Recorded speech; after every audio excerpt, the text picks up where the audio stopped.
एक सवाल किया गया, क्या मंगनी के बाद लड़का लड़की आपस में राब्ता कर सकते हैं, इसकी क्या शरई हकीकत है। इस्लाम में निकाह हिजाब कबूल का नाम है और जिसकी शरई हैसियत है। इस्लाम में मंगनी की कोई शरई हैसियत नहीं। मंगनी होना या शादी की निस्बत तय हो जाना शादी के पुख्ता वादे और इरादे का दर्जा रखती है। निकाह से पहले तक मंगेतर लड़का और लड़की एक दूसरे के लिए गैर महरम ही होते हैं, जिस तरह के दीगर गैर महरम रिश्ते हैं। लेकिन दीगर गैर महरम रिश्तों से सलाम दुआ करना, अहवाल पूछना और ज़रूरत के तहत बातचीत करना दीन इस्लाम में जायज़ है। इसी तरह मंगेतर को भी सलाम किया जा सकता है, अहवाल मालूम किया जा सकता है।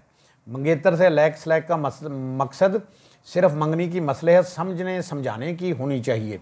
वक्त गुजारी के लिए गपशप लगाना, फजूल बातें करना या ज़ौजैन वाले मामलात पर बात करना या अलहदगी में फ़ोन पर घंटों बात करना कतई तौर पर जायज़ नहीं। अगर ऐसे फितनों में मासियत का अंदेशा हो तो मंगेतर से रवाबत रखना भी ममनू है। एक मुसलमान के लिए लाजिम है कि वह अपने आप को हर इस चीज़ से दूर रखे जो इसे फ़ेले हराम के इर्तिकाब पर उभारने का बायस बन सकती है या हराम काम के करीब करती है। मंगेतर से खिलवत में मिलना या अलहदगी में घंटों गपशप करना, इसके साथ सैर व तफरी के लिए जाना ना सिर्फ फ़ी नफ्सा ममनू है बल्कि फ़ेले हराम का बायस बन सकता है और बदनामी का सबब भी हो सकता है।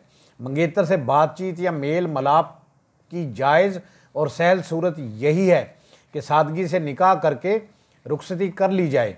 अगर रुखसती में कुछ माय है तो निकाह कर लिया जाए। इससे लड़का लड़की एक दूसरे के लिए महरम बन जाएंगे, उनकी गपशप या मुलाकात की ममानियत ख़त्म हो जाएगी और दीगर हराम उमूर भी हलाल हो जाएंगे।